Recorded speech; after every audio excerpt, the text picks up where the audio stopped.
Hola, j'espère que vous allez bien. Moi je suis très contente aujourd'hui de vous retrouver pour une nouvelle vidéo. Et aujourd'hui, comme la semaine dernière, je vous retrouve pour une vidéo que je vous promets depuis longtemps.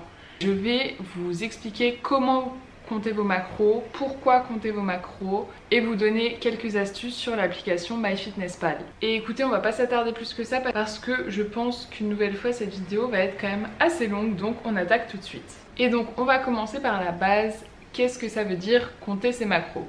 Compter ses macros, ça veut dire qu'on va compter ce qu'on mange et on va compter certes le nombre de calories, mais pas que, on va compter également le grammage de protéines, de lipides et de glucides qu'on consomme. Donc les macronutriments, c'est ça, c'est les lipides, les protéines et les glucides. Donc ça nous permet de voir ce qu'on apporte à notre corps, dans quelle quantité, avec quelle répartition des macros.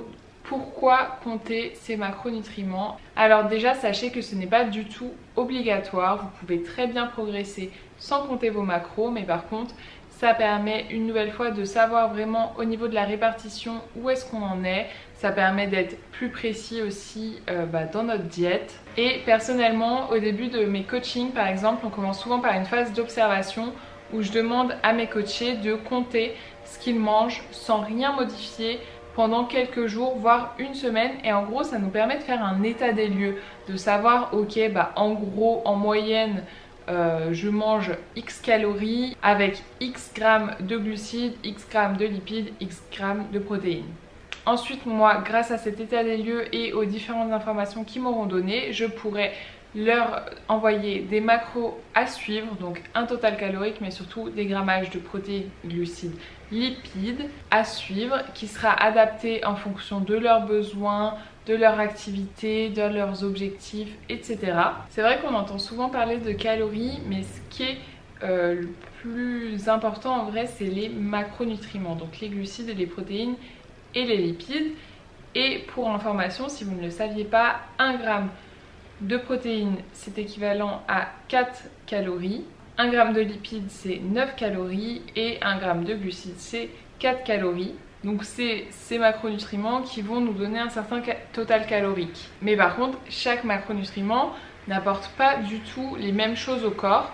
On a besoin des 3 dans une certaine quantité. C'est pour ça que c'est important de pas seulement regarder le total calorique, mais surtout la répartition des macronutriments. Pour info aussi, sachez que je dis calories, mais en vrai c'est kilocalories.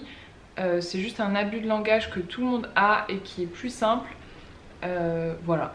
Donc voilà, compter vos macros, ça peut vous aider à atteindre vos objectifs, à condition de ne pas faire n'importe quoi. Je vous recommande de faire appel à un professionnel, puisque en modifiant comme ça son apport calorique et son apport en macronutriments, on peut très vite faire n'importe quoi. Donc je vous conseille de faire appel à un professionnel. Également, c'est évidemment pas fait pour tout le monde de compter ses calories. Pour certaines personnes, ça peut être trop stressant de peser ce qu'on mange, ou ça peut être trop chronophage. Aussi, c'est pas forcément quelque chose que vous allez faire sur du long terme.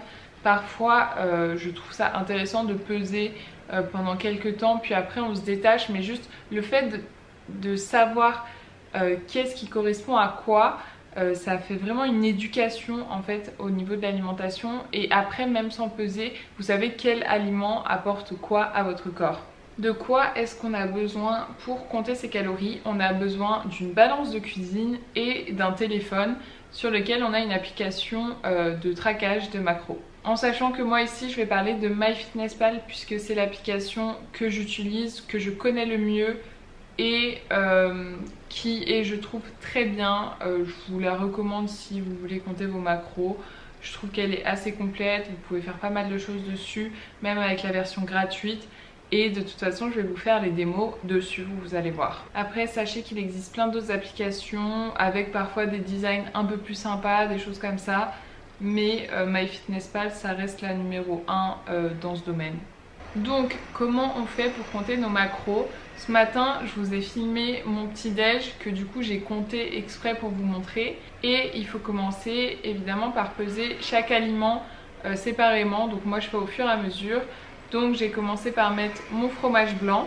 Et tout de suite, avec le fromage blanc, je vous partage une petite astuce qui est plutôt pas mal quand vous avez des aliments avec un code barre, c'est que vous pouvez scanner le code barre plutôt que de chercher l'aliment dans l'application. Donc c'est rapide, vous faites numériser le code barre et vous pouvez juste scanner le code barre. Ensuite, la prochaine fois que vous utiliserez cet aliment, par exemple, il sera dans votre liste directement.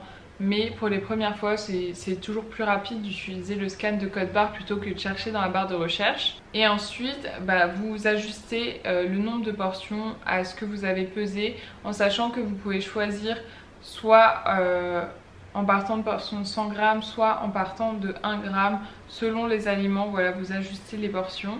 Vous voyez par exemple pour la dacatine, au lieu de rester sur une portion de 100 grammes, je suis passée sur 1 gramme pour mettre 16 portions de 1 gramme, donc 16 grammes. Si vous le pouvez, je vous recommande de sélectionner des aliments qui sont vérifiés, donc avec un petit tic à côté, puisque parfois vous allez avoir plusieurs valeurs pour le même aliment. Et en fait, sachez que c'est une application genre collaborative, je sais pas trop comment dire ça, mais en fait les utilisateurs peuvent ajouter des aliments.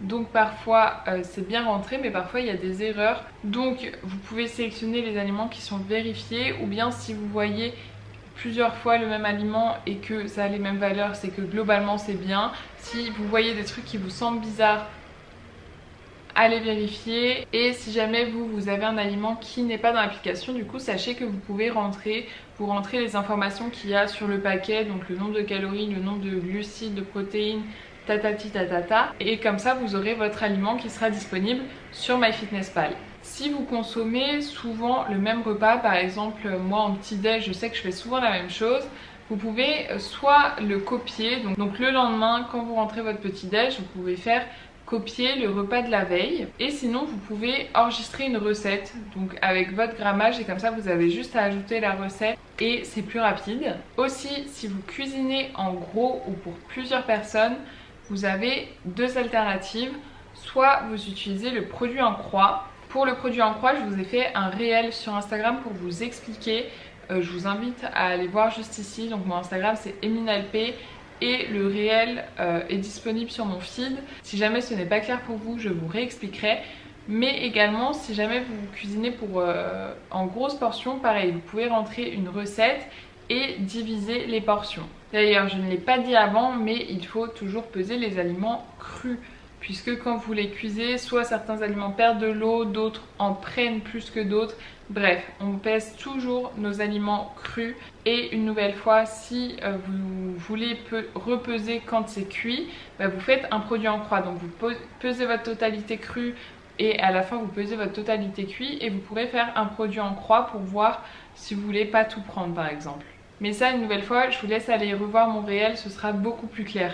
Maintenant, je vais vous montrer comment on peut rentrer nos propres macros dans MyFitnessPal, puisque lorsque vous allez vous inscrire, ils vont vous poser quelques questions et ils vont vous donner des macros à suivre. Je ne vous recommande pas du tout de suivre ce qu'ils vous disent. En général, c'est totalement erroné, ça va pas du tout. Donc pour rentrer, vous, les macros que vous voulez suivre, si jamais vous voulez suivre des macros, vous allez dans Autres. Ensuite, vous allez dans Objectifs et vous sélectionnez Objectifs en matière de calories, glucides, protéines et lipides. Et ici, vous pouvez changer le total calorique, par exemple, et le pourcentage de chaque macronutriment. Vous ne pouvez pas changer le grammage directement puisque sinon il faut payer, mais vous pouvez changer le pourcentage. En sachant que je trouve que la version gratuite de l'application fait très bien l'affaire. Personnellement, je n'ai jamais eu à prendre l'application payante. L'application gratuite fait très bien l'affaire. Ah oui, je voulais vous montrer également pour voir le détail de vos macros. Lorsque vous rentrez vos repas, vous avez juste à incliner votre téléphone et ensuite il y a les détails des macros, donc lipides, protéines, glucides, la quantité de sel, etc. qui s'affichent, parce que quand vous tenez à l'horizontale, vous voyez juste les calories. Donc voilà, vous inclinez votre téléphone et vous allez voir tout le détail.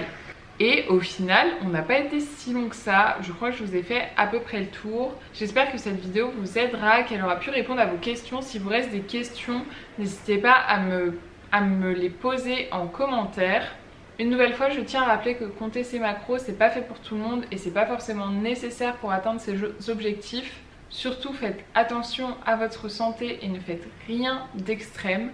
Et n'hésitez pas à faire appel à un professionnel, vraiment. Si jamais vous souhaitez être accompagné lors de votre transformation, je suis disponible et je serai trop heureuse de pouvoir vous accompagner.